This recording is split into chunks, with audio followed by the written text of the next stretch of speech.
Jangan lupa like, subscribe, dan share ya. Ya, oke. Pernah ada di hadis Muslim, ini cerita di Sahih Muslim. Ada seseorang sedang sujud, kemudian diinjek oleh orang fasik. Saya ulang lagi, diinjek. Rokobahnya, yang diinjek itu rokobahnya. Lehernya itu diinjek sama orang fasik. Kemudian si yang sujud tadi bersumpah, wallahi la yaghfiru wallahu lak. Demi Allah, Allah tidak akan mengampuni kamu. Itu Allah kemudian mewahyukan sama Nabi di zamannya. Wahyunya adalah, man dalladzi yata'alla alayya alla aghfira li fulan. Laqad ghafartu dzunuba wa ahbattu amalak. Siapa yang mencantut namaku dengan menstatuskan saya tidak bisa memberi maaf. Sungguh orang itu saya maafkan, dan yang ahli ibadah amalnya tak cabut semua, tak hapus semua. Karena Allah tuh nggak boleh distatuskan sesuai keinginan kita. Yang soleh terus mengatakan orang lain tidak soleh, Allah tidak akan ngampuni. Ngampuni tidak, itu wilayahnya Allah, dan Allah yaf'alu ma yasha. Dan Allah berkali-kali memaklumatkan dirinya yaghfiru liman yasha wa yu'adzibu man yasha. Tapi ini kubu sebelah nyifati Allah hanya wa yu'adzibu, kubu sebelah kan gitu. Tidak pernah kalau Allah disifati yaghfir. Bagaimana Allah gak tersinggung? Allah selalu distatuskan yu'adzib. Kira-kira kalau Allah kan gini, saya ini bisa u'adzib, bisa aghfir, kenapa status saya tinggal yu'adzib? Ini ngaji di mana? Khatam enggak kan gitu. Makanya resikonya ahli sunnah itu masyhur tuh Pak Hamid Pasuruan. Tamu macam-macam diterima. Ketika orang benci Golkar itu ada tamu dari Golkar juga diterima. Ketika orang nggak mau diberi hadiah oleh orang Golkar, Pak Hamid ya diterima. Bilang ke bapak, mengaku lomo wae nur, duit enggak ana gunane dhewe. Sing marai rawan hisab itu kan kamu dapat uang nggak jelas kemudian kamu pakai pribadi. Kalau orang-orang soleh kan nggak pernah dipakai, kan aman saja. Loh, dihisab apanya? Wong hanya peralon. Kalau istilahnya Mbah Hamid itu peralon. Datang diberikan orang lagi, datang diberikan. Kalau kena kamu kan hisab. Terus kamu nyate makan wareg glegeken. Wah itu uangnya nggak jelas dipakai nyate glegeken, ya mesti hisab. Kalau nggak jelas ya disedekahkan. Kalau ingin bebas apa? Hisab. Tapi kalau sering sedekah biasanya nggak bebas dari miskin.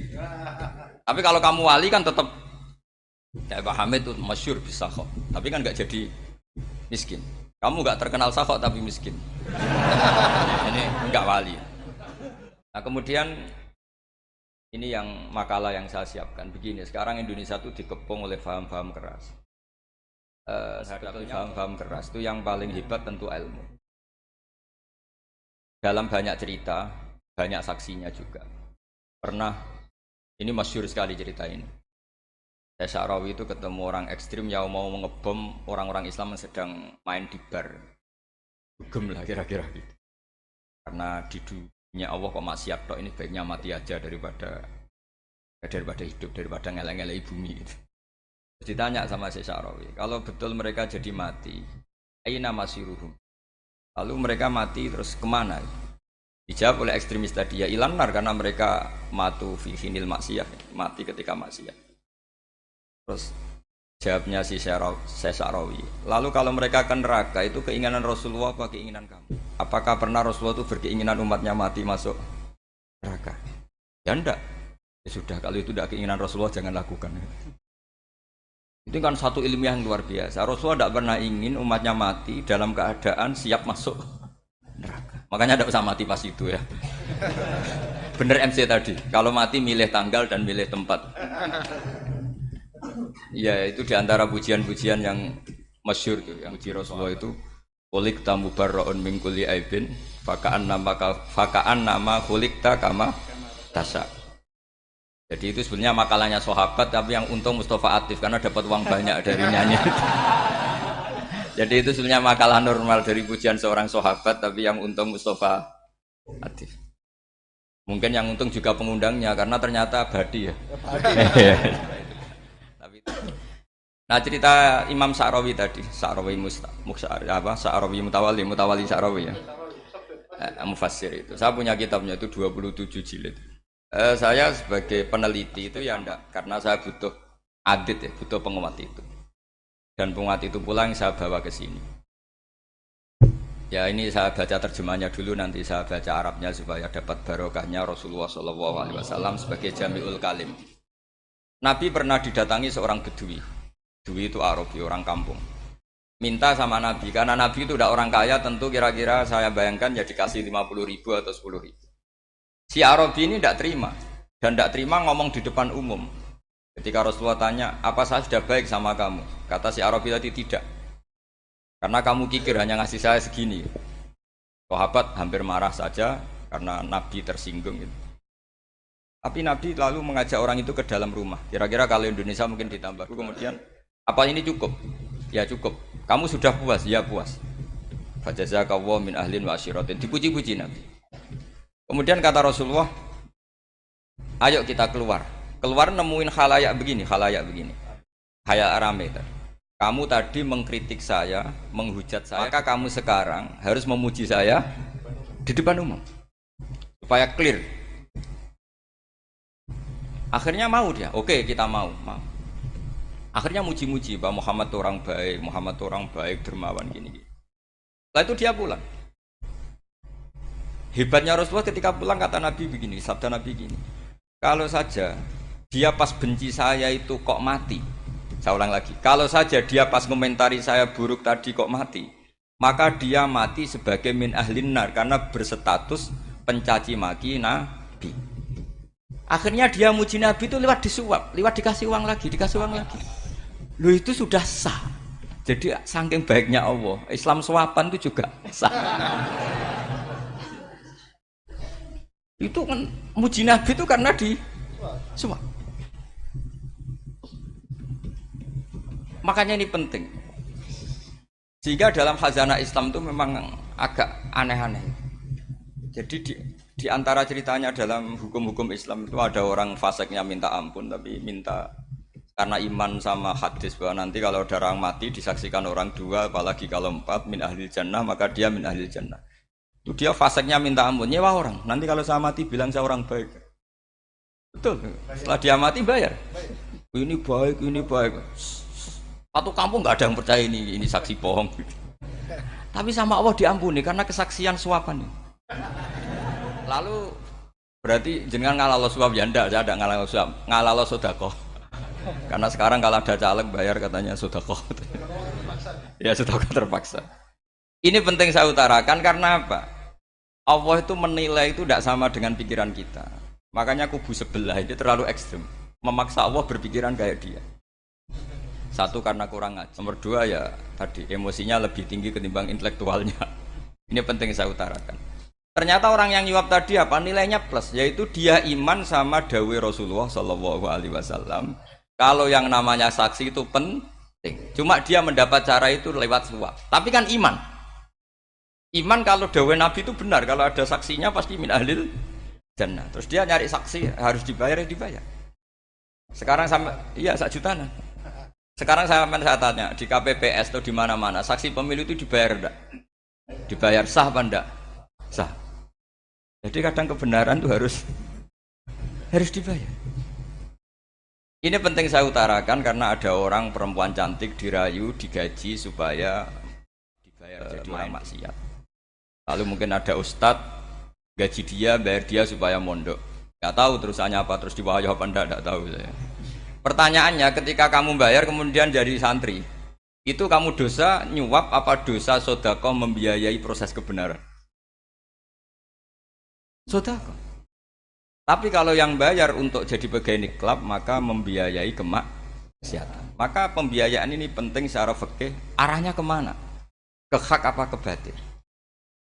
Jika di Fathul Mu'in diterangkan misalnya ada orang layak jadi pemimpin dan kemudian rivalnya itu orang yang menyesatkan atau calon perusak bangsa, ya maka calon pemimpin yang soleh itu wajib berkompetisi meskipun bibadlil mal. Karena kalau yang memimpin orang fasik, kampung ini rusak. Kalau yang memimpin orang soleh, kalau nggak bayar juga nggak jadi, maka wajib bayar. Lah yang soleh bayar ini berstatus sedekah, tapi yang batil ini berstatus suap.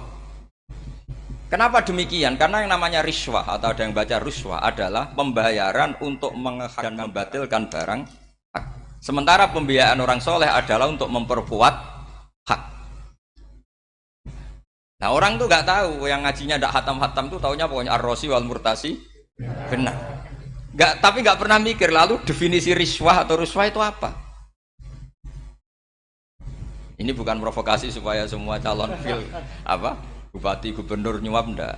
hanya nyuruh mereka sedekah saja. Jadi kalau nggak jadi, tapi sedekah betul ya, kalau nggak jadi ya tetap ikhlas, ngomong dari awal memang sedekah. Lah soal gremeng ya bawaan manusia gitu ya. Ya nggak apa-apa, namanya tetap gremeng. Ini penting saya utarakan, makanya menurut saya itu bangga dengan Pak Hamid karena sepupu mbah saya itu karena alimnya. Meskipun banyak orang mensifati beliau wali dan memang wali betul, tapi saya tetap menstatuskan beliau orang alim yang dari kelaziman alim itu beliau wali. Jangan dibalik, wali dulu baru alim. Karena dalam beliau orang Lasem dan kaidah di Lasem itu fakullu alimin waliyullah walaysa kullu waliyillah aliman. Jadi kalau kaidah di daerah Jawa Tengah itu semua orang alim pasti wali, tapi kalau wali tidak mesti alim. Sehingga kalau menstatuskan alim itu keren, kalau di Jawa Tengah status alim itu keren. Dan soal keramat yang kaitannya dengan Mbah Mun itu masyhur itu dulu ketika Mbah Hamid santai-santai sama Pak Detaifur sama keluarga lah. Beliau mau istirahat, kemudian yang datang Kiai Maimun, Mbah Mun zaman itu masih dipanggil Gus. Topo pur, ada Pak Taifur di situ. Kata Pak Detaifur, kalau manggil Pak D itu Gus Mun.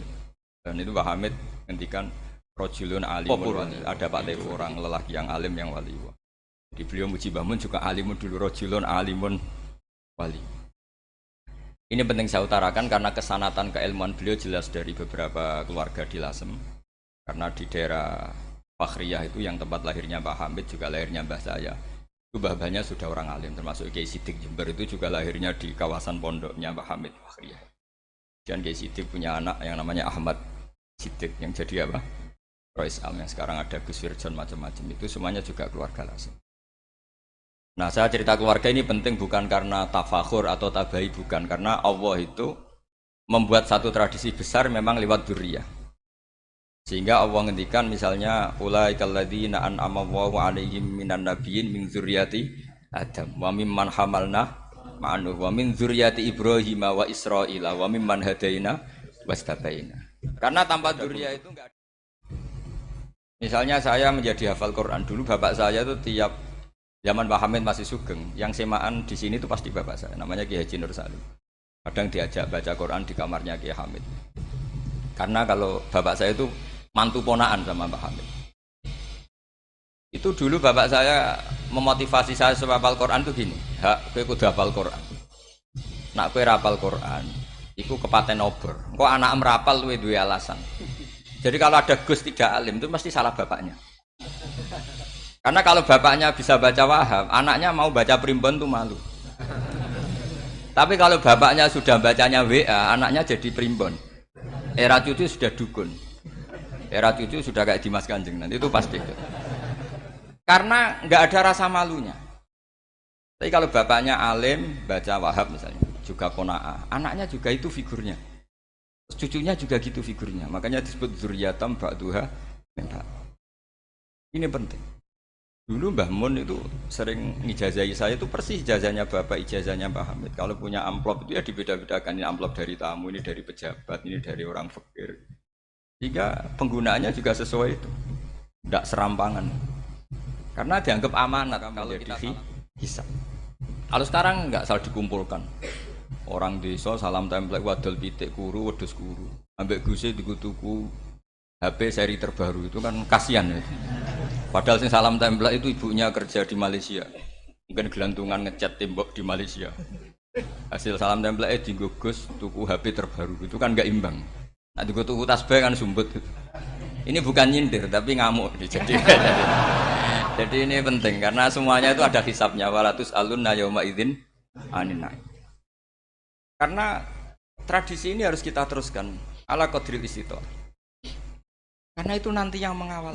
Jadi ini penting. Jadi mbok ya orang-orang yang ekstrim tuh mikir keinginan Rasulullah SAW itu umatnya meninggal dalam keadaan baik. Makanya benar tadi, notulen tadi. Kalau doa, kalau ingin mandi itu memang harus ada jadabnya. Tapi yang asli loh ya, jangan gaya-gayanan. Ya asli betul, yang nggak khilaf memang asli. Itu ada seorang wali doa di depan Nabi itu begini, ya Allah saya harus jadi orang soleh. Allah diharuskan itu kan nggak sopan ya. Ya Allah saya ini harus jadi orang soleh. Kenapa? Sekali saya soleh maka surroh habibu yang seneng kekasihmu. Sekali saya fasik, maka yang senang musuhmu yaitu iblis. Tinggal jenengan mau menyenangkan musuhmu. Akhirnya dapat aku ya sudah soleh aja soleh ini kok doa kok neror orang ini. Kira-kira gitu. Jadi ya Allah, saya harus jadi orang soleh. Kalau saya jadi orang soleh, surah habibuk yang senang kekasihmu. Kalau saya jadi orang fasik yang senang musuhmu. Sedangkan tinggal milih saja menyenangkan kekasihmu apa menyenangkan musuhmu. Kira-kira Allah senang mana? Senang menyenangkan. Wah, itu doa paling mustajab. Tapi syaratnya harus anti bikolbin dan dari ijazah nggak mandi, itu ijazah nggak mandi. Maka ini tidak saya ijazahkan. Nanti kalau kamu ngalami isak sendiri, ngalami wujdi sendiri, terus ngalami itu, insya Allah makbul. Ini mau gaya-gayaan copy paste, nggak diterima itu. Jadi wali-wali dulu itu kalau berdoa itu sederhana, tapi dari hati yang paling dalam. Makanya Nabi Musa itu terkenal. Orang paling seenaknya sendiri dan Nabi Musa hubungannya dengan Allah. Tapi sama Allah dimaafkan karena orisinil, tidak bikin-bikin. Rasulullah juga itu. Kalau sudah marah itu doanya gitu. Cuma celakanya ditiru Nira Warisman dulu itu. Nabi itu ketika perang Badar itu jelas kalah, nggak mungkin menang, sudah jelas kalah. Nabi hanya 313 orang kafir 1000 dengan perlengkapan apa? Sudah lengkap semua. Setelah perang dilihat itu jelas kalah. Seri awal yang memang kalah betul. Doanya Nabi apa? Allahumma intuhlik hadil isobah lam tu'bad badal ya. Ampun Gusti, silahkan bikin kalah, tapi ra ono sing roh najenan pangeran. Mohon lahiran jenengan dadi pangeran, serana sing roh. Enggak ada ibadah. Intuhlik hadil isobah lam tu'bad badal ya. Kalau engkau menghancurkan kelompok saya ini, jenengan sebagai Tuhan tidak ada yang nyembah lagi. Karena yang nyembah tinggal kelompok kita. Tapi yang ngendikan Nabi, kalau kamu niru tidak bisa. Gak bisa kamu doa, ya Allah saya ini santri salafiyah. Kalau saya bodoh menjadi presiden buruk terhadap alumni salafiyah. Gak apa-apa sekali-kali doa gitu. Tapi kata Allah lainnya masih banyak.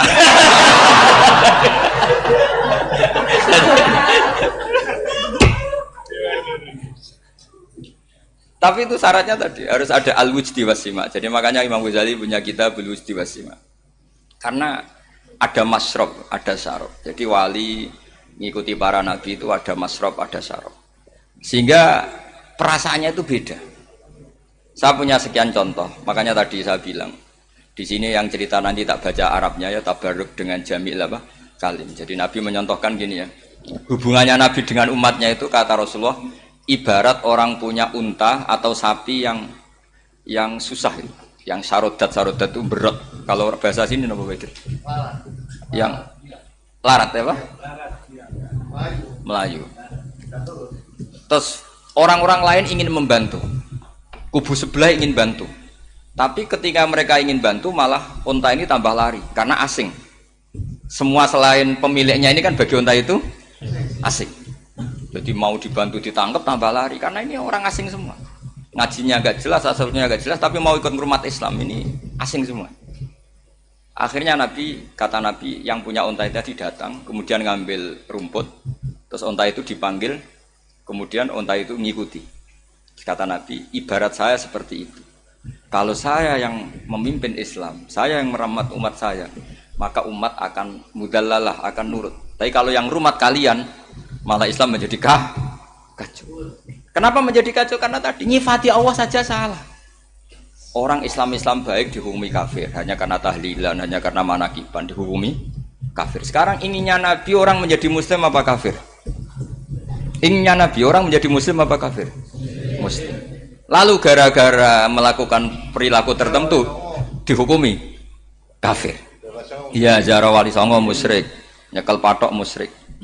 Katanya minta sama mayit. Padahal saya andekan jadi mayit itu diziarahi sampean enggak seneng. Enggak senengnya karena ya kadang murid itu ziarahi gurunya ya kurang ajar. Masa gurunya dibilang gini, "Ya Allah, in kana muhsinan fazid fi ihsani wa in kana musian fatajawaz anhu." Kata gurunya, "Soleh tenan darani in kana."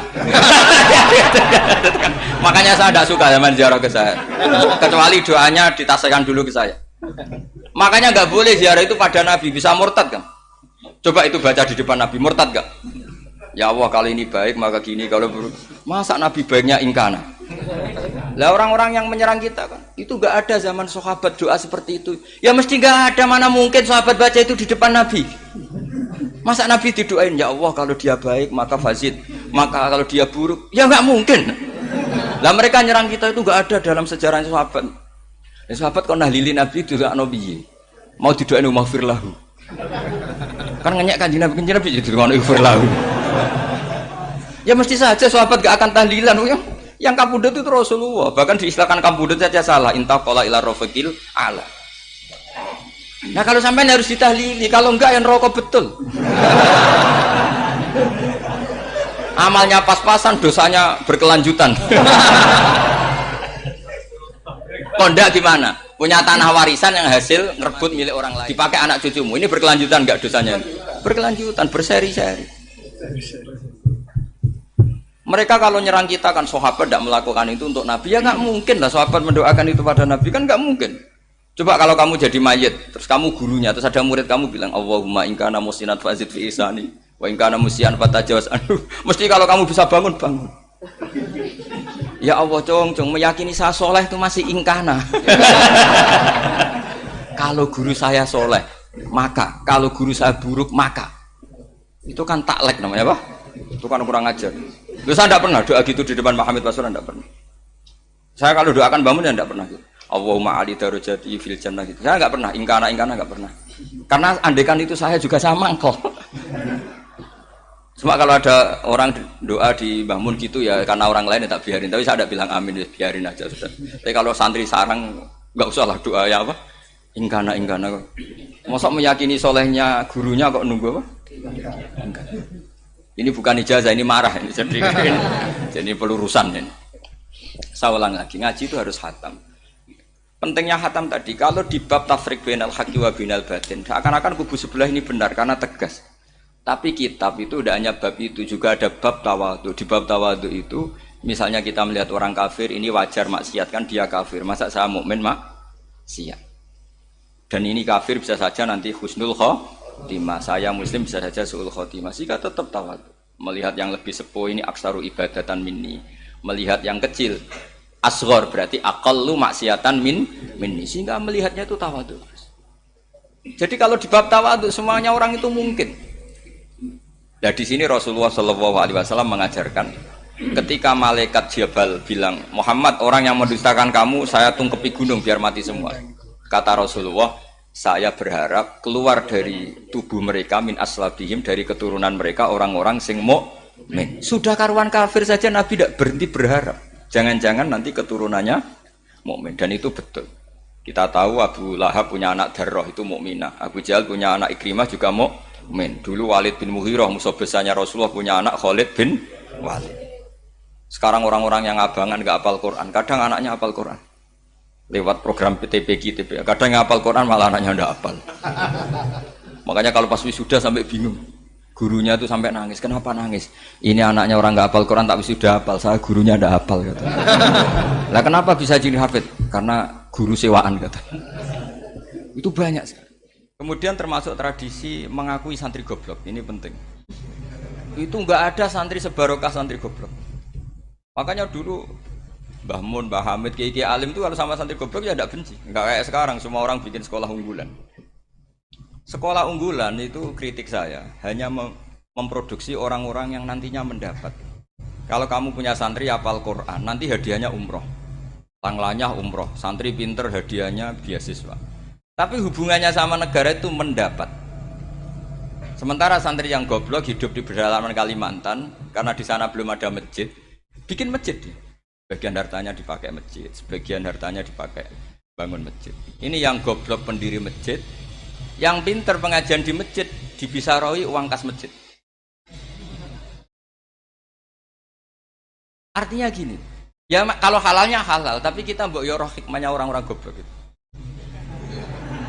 Supaya kita tetap ngaji Rabbana ma khalaqta hadza batila. Semua ini ada gunanya. Subhanaka ma khalaqta. Jadi semua ini ada gunanya. Maka bagi santri-santri yang goblok, tolong nanti saya di-Fatihai karena saya ini pembela Anda. Lo yang ngomong biar saya, karena saya terkenal santri pinter. Kalau yang ngomong sampean goblok kan nggak ada yang percaya. Oh, padune podo gobloke kan gitu. Yang ngomong harus saya. Saya itu niru Rasulullah SAW. Nabi itu kalau ada santri serabakat pinter, itu diwaris sak surat usung nang mulai us pinter. Banyak itu. Balighu anni walau ayah, ada sahabat ngaji hanya diajari idza zulzilatil ardu, sudah kamu pulang, sudah pinter. Karena betul. Sekarang coba diangen-angen, ada santri alim alamah, mungkin bakasnya furu'iyah, gimana hukumnya Jumatan jumlahnya itu 40 kurang atau 40 pas imam. Kemudian ada yang batal satu, hukumnya gimana? Dia mikir furu'iyah. Sementara yang goblok, dia di desa tertinggal gak ada masjid. Piye caranya dia masjid? Ini bikin aslul ibadah, yang sini sudah khilaf tentang yang gak penting. Jadi orang goblok kadang lebih keren. Akhirnya apa? Duriannya yang goblok nanti jadi orang alim alama ngekholi wong goblok karena pendirinya biasanya orang pati pinter. Itulah Allah Subhanahu wa taala. Ada bikin sesuatu itu sia-sia. Nah, saya ini korban ilmu itu. Akhirnya santri saya banyak yang enggak jelas. Ya, tapi ya saya terima saja. Saya santri itu macam-macam. Ada yang profesor, ada yang doktor, ada yang goblok, ada yang baru tobat kemarin. Ada yang Cina lagi seneng ahli sunnah wal jamaah, macam-macam. Semuanya ngaji sama saya. Karena saya tetap berkeyakinan Rabbana ma khalaqta hadza batil. Ini penting saya utarakan karena khazanah kita ini jangan digerus oleh orang yang tidak bertanggung. Ini penting. Jadi kebanyakan orang ekstrim karena mensifati Allah Ta'ala itu hanya dengan status yu'adzib, tidak dengan status yaghfir. Dan itu mereka harus ngaji lagi. Kurang apanya Rasulullah SAW? Nabi sebagai manusia benci sekali sama pembunuh Hamzah karena qatilu ahabbin nasi ila Rasulillah. Itu sama Wahsy. Siapa yang enggak tahu Wahsy? Qatala ahabban nasi ila Rasulillah, itu qatala Hamzah. Dan ketika Nabi nyuwun sewu maksud-maksudna Wahsy, Allah malah nurunkan ayat laisa laka minal amri syai'un aw yatuba alaihim. Ada pilihannya aw yatuba alaihim. Apa yang terjadi? Justru Allah mentobati Wahsy. Memaafkan Wahsy, mentobati Wahsy. Ada sahabat yang dipuji Nabi hamamatul masjid, akhirnya su'ul khotimah. Kita tahu ceritanya siapa? Sa'labah. Makanya kata Mbah Mun sering cerita ke saya. Banyak orang darani saya itu tidak jelas, kata Mbah Mun, karena saya sama siapa saja baik, sehingga banyak yang nuduh saya itu tidak jelas. Kata beliau, ulama paling jelas ya saya ini, karena masih orisinil, kata beliau. Tapi pakai bahasa Jawa, karena tadi Mbak Idris bilang ada yang MA ya, Madura asli tadi, makanya saya terpaksa bahasa Indonesia tadi. Kata Mbah Mun, ulama paling jelas ya saya, karena saya menyikapi siapa saja baik. Karena di hati saya hanya membaca laisa laka minal amri syai'un aw yatuba alaihim aw yu'adzibahu. Kenapa kamu vonis si buruk? Bisa saja nanti baik. Yang sedang baik bisa saja nanti Kalau nasib seseorang enggak jelas, kenapa kamu sikapnya jelas? Nah, ini orang-orang enggak ngaji itu memaksa orang lain jelas. Ini kubu sebelah pasti salah, ini pasti benar. Wong manusia kok dipasti-pastikan gimana? Kita ini enggak nabi. Kalau nabi maksum pasti benar. Kalau sampean apa? Maksum bisa. Jadi ketidakjelasan para ulama ini berdasar konstitusi tadi bahwa itu wilayahnya Allah. Ini penting saya utarakan. Jadi penting sekali. Jadi orang yang sedang fasik sekarang bisa saja nanti tobat. Yang sedang sekarang soleh bisa saja nanti masalah. Hingga Rasulullah tetap mengajarkan ya muqallibal qulub tsabbit qalbi ala dinik. Jadi kalau ngaji itu khatam. Khatam itu begini misalnya ya. Saya pernah ngaji Ihya, belajar Ihya khatam. Bahkan saya punya takrirannya berdasar kitab Ithaf, sarahnya Ihya. Kalau ingin tahu sanadnya sarah Ihya, ya misalnya Gus Idris ini, Idris ngaji Mbah Hamid Pasuruan, ngaji Mbah Dimyati. Mbah Dimyati ini ngaji sama kakaknya Ki Mahfud Termas. Ki Mahfud ngaji sama abahnya Ki Abdullah. Ki Abdullah ngaji sama abahnya Ki Abdul Manan. Ki Abdul Manan ini mulazim terhadap Sayyid Murtado Az-Zabidi. Jadi kalau santri Salafiyah ini ya kira-kira topkoh Sabiah. Karena Mbak Idris Sadisa ya kira-kira sampean itu dari pengarang Ithaf itu baru tokoh berapa? Sabiah, masih keren. Turun pitu. Masih kaya lah. Lah kamu kok miskin? Turun ke wolu katanya. Jadi nanti kalau masih keren. Itu sampean ngaji kitab kalau khatam. Saya ulang lagi kalau khatam. Itu memang ada bab-bab di mana ulama itu harus tegas, harus tafriq bainal haqqi wa bainal batil. Oke, itu bagus. Mana yang hak, mana yang batil kita bedakan. Di bab itu bagus. Tapi kalau nanti kamu ngaji bab tawadhu, lihat di Bidayatul Hidayah atau di semua kitab tasawuf, bab tawadhu itu, kalau melihat kamu orang kafir, kamu melihat orang apa? Kafir. Ini aso ma'akufri, ini maksiat wajar dia kafir. Saya ini muslim kok maksiat. Fadzam bi akbah, maka dosa saya lebih buruk. Melihat orang tua, mesti ada aksaru ibadatan. Ini lebih tua, pasti ibadahnya lebih banyak. Nanti kalau melihat anak kecil, ada asgharu minni sinnan, pasti maksiatnya banyak saya. Sehingga terus evaluasi gitu, sehingga nggak pernah takabur. Misalnya di sini, saya ini kan gayanya keren, duduk di atas sampai di bawah. Gayanya tok, hakikatnya sampai lebih sombong karena memerintahkan saya. Jadi panitianya itu, makanya saya merasa tawadhu saja meskipun berdiri. Karena hakikat saya ini makmur, diperintah. Panitia ini, penyelenggara ini amir, pemerintah. Kira-kira sombong mana? Itu sekali saya tidak memaafkan, finnar itu.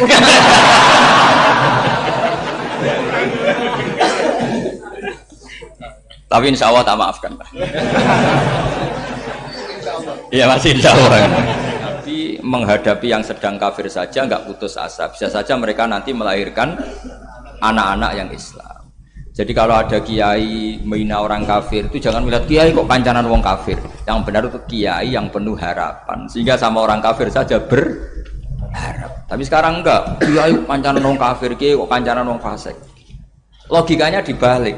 Kiai nelateni wong kafir nak menawa anak turune masuk Islam. Kiai nelateni wong fasik anak menawa dadi soleh. Logikanya harus seperti itu. Nah soal perang itu beda. Perang kan mereka sudah menstatuskan diri ingin bunuh kita. Tentu kita harus berani untuk mempertahankan diri. Tapi kalau kondisi normal tidak bisa seperti itu. Ini kan kondisi normal. Itu Rasulullah. Ya nggak boleh. Karena tadi. Bahkan kalau saya pernah ngaji ini di Sidogiri pernah cerita Rasulullah jajar Nabi Nuh. Ada seorang wali, pasnya Abu Hasan Asyadili. Siapa Abu Hasan apa? Asyadili. Mimpi ketemu Rasulullah jajar Nabi Nuh. Kemudian Nabi Nuh itu digojlok sama Rasulullah. Kamu pernah maksudkan kaum kamu. Bisa saja fi aslabihim atau fi zuhurihim ada nasamatan sing tu'minu billah. Sekarang misalnya begini ya, ini orang kafir. Di sini itu ada gen yang ribuan ila yaumil qiyamah. Bisa saja gen-gen yang sekarang masih di zuhurihim, karena kalau gen di lelaki diistilahkan fi zuhurihim, ini saja nasamatan tu'min. Nasama yang nanti mukmin. Kalau dia mati kan berarti kamu membunuh calon orang mukmin berikut. Jadi, tapi ya sama. Tapi kalau kamu bilang dibiarkan, bisa saja ini ada nasama sing calon kafir. Berarti kamu membiarkan kekafiran. Nah di sini hebatnya Allah. Allah bikin Nabi Nuh mewakili istihad potensi kekafiran berlanjut, sehingga beliau bilang wala yalidu illa fajiran kafaro. Paham ya kan? Rabbila tadzar alal ardi minal kafirina dayara innaka intadzarhum yudillu ibadaka wala yalidu illa fajiran kafaro. Logika itu terwakili oleh Nabi Nuh. Logika bisa saja ini ada nasamatan untuk minubillah. Itu terwakili oleh Rasulullah bal arju ayyukhrijawahu min aslabihim may ya'buduwaha wa la yusyriku bihi syai'an. Kayak apa untungnya kita jadi umat Rasulullah sallallahu alaihi wasallam? Masalahnya nabimu gak Nabi Nuh, Nabi Muhammad. Jadi kira-kira istiadat kamu ikut Nabi siapa? Kalau main hantam ya ikut Nabi Nuh. Kalau main rojak berharap Nabi Muhammad. Ya sudah, sampean ikut mana? Nabi Muhammad. Ini penting saya utarakan supaya apa-apa itu terukur lewat ilmu. Ya pokoknya istilah kayak Wali Songo yang tercerminkan sampai ke kita kayak Mbah Hamid, karena Mbah Hamid ini sanadnya secara gen itu sampai Sunan Bonang, di silsilah itu sampai Sunan Bonang. Saya punya catatan nasabnya Mbah Hamid Pasuruan sampai Sunan Bonang, ditulis Mbah Him itu. Ya, pas 40 harinya Mbah Hamid itu. Ini penting saya utarakan supaya ekstremitas itu berkurang. Logika-logika yang dibangun ulama itu ngikuti riwayat. Agama itu ngikuti riwayat, bukan sekedar akal. Saya punya contoh ketika kitab Ihya menutup kitabnya, yaitu Imam Ghazali. Itu ada dua orang. Ini di akhir kitab Rojak dan dipakai nutup kitab Ihya sebagai rojaknya Imam Ghazali. Ada dua orang min ahli nar dipanggil sama Allah. Ini sekaligus ijazah. Kali ini ijazah betul. Yang dipanggil ke surga itu masih muqayyad dan biangkalil jahim, masih muqayyad, masih dibelenggu sama atribut neraka.